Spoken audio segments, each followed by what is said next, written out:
coming back to my high school is interesting, as you can probably imagine.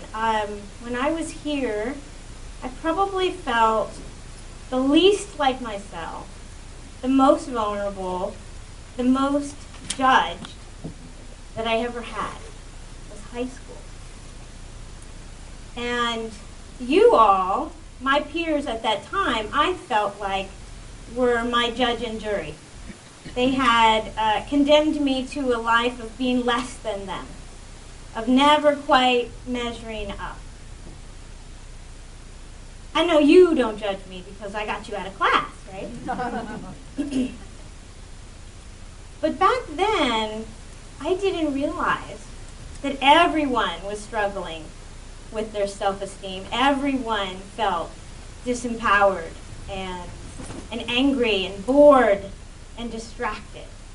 And today, the pace of your life is even faster than it was for me. We are pack animals by nature. We want to fit in. You know, we want to be part of the crowd. And I couldn't do that. No matter how I tried, I couldn't look the part. And when I was coming back here, I thought, what would I have wanted to know when I was in school that I didn't know? And as soon as I left high school and I was friends with some of those kids who I thought I had nothing in common with, we became friends through reunions, through Facebook, through living in the same town. And to my incredible surprise and relief, I found that even the kids who looked like they had it all, who had the good looks, who had the popularity, they didn't feel they fit in any more than I did.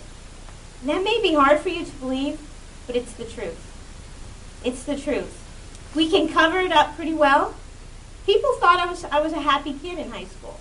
And I got along with everyone, I would say. I tried. But inside, that was not what was going on. And it wasn't for a lot of us who smiled our way through our time, because we so just wanted to be accepted. And I didn't know that the acceptance was going to come inside first. I was busy trying to get validation and understanding from the outer world, from my peers. It wasn't coming. Even if it was there, I didn't feel it on the inside. I didn't believe it. I went to school with a boy named Ed. We went kindergarten through 12th grade together. He loved to taunt me. He found all kinds of ways to do that. I remember he sat behind me in math. Unfortunately, his last name was B as well. So I often found him behind me in gym, in class. He would take single hairs and just pull them out of my head. He knew every word for short in our language and in several others. I think Latin. He was a really bright kid, and he drove me crazy. I don't think I showed it. I had some pretty good armor on by that time, but it didn't stop him. He was like a dog. He could smell my fear. So he came at me. And when my book was coming out, about 8 months ago, I'm friended by Ed on Facebook. And I'm thinking, this is a joke. This is a joke. He didn't like me. I hated him. But I noticed in his friend group was a friend of mine. So I wrote her and I said, what's up with Ed? Like, he was awful. He was such a jerk. And she says, you know, he's really changed. He's funny, he's smart, and he cares. And so I thought, all right, he can't hurt me now. So I confirm the friendship. And he sends a message right back and says, congratulations on the accomplishment of your book, and I can't wait to read it. I'm still not buying it. I'm thinking, this is a joke. He's kidding with me. He's playing with me like a cat and mouse. But I feel, you know, what can he really do? Then my book comes out and he tells me he's bought it on Amazon. Then he tells me maybe a week later he's received it and he's going to start reading. And now I'm thinking, I'm feeling a little naked. I don't really want him to know all my secrets, everything that went on with me in my life, and give him the opportunity to laugh at me again. But I have no control over this, so, oh well. About 4 days later, he emails and says, "Loved your book. I so resonated with your story." Ed. Ed resonated with my story. How is that possible? We were on 2 different spectrums in school. Then he goes on to tell me that teachers were his nemesis, and vice versa. He was a problem. And he says that in elementary school, a teacher put a dunce cap on him, circled him with desks, and made him stand there all through class and for the whole week. And I suddenly wanted to hug Ed. I suddenly felt sympathy for this guy who had tortured me, because I realized he was in pain back then. He didn't show it. He was a little guy. He was tough, though.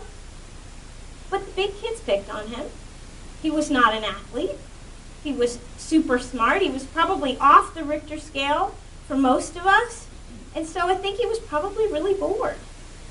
And he needed attention, and the way he found it was through negative attention, which I suppose was better than nothing for Ed. And I did remember an incident in 6th grade where our teacher was repeating the pronouns.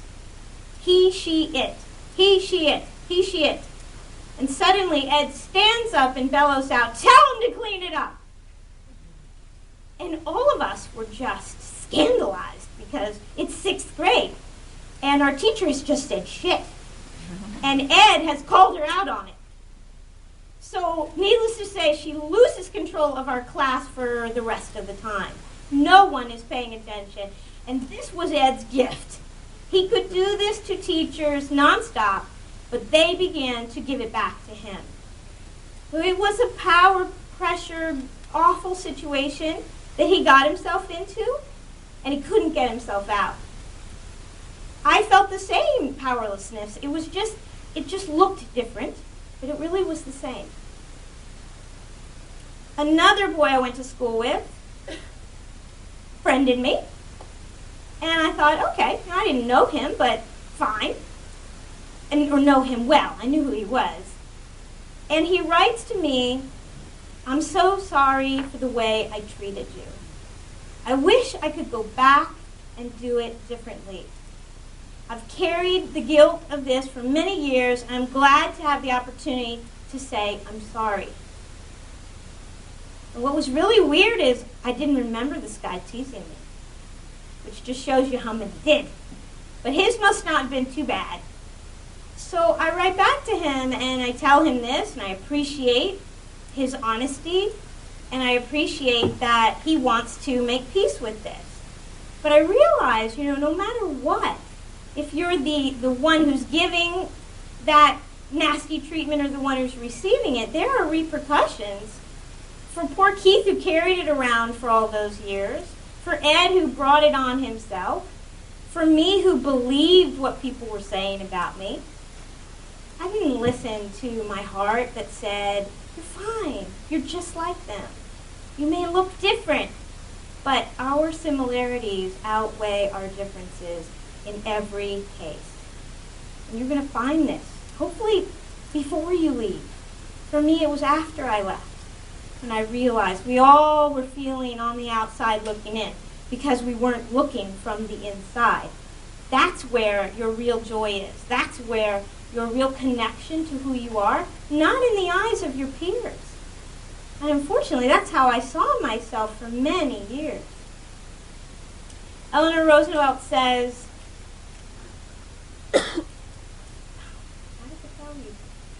"No one can make you feel inferior without your consent. And I had consented. I'd said, yes, I believe you when you yell names at me. Call me ugly. Call me fat. Call me midget. I believed it. I believed it, and I stopped listening to myself. Now, Sammy, another one of my favorite boys in school, he was probably the scariest. There was a threat in his eyes that I later found out everyone saw this and everyone felt it. It wasn't just me. But because of his intensity and his discomfort when he was a kid, I felt physically threatened by him. I'm just going to read you one of my more memorable encounters with Sammy. This was coming home from Wildwood, up Glen Road. I lived on Hanover, so I wasn't far from my house. One afternoon, after staying late to finish a project, I headed home alone. Without the usual friends to hide behind, waves of worry echoed out around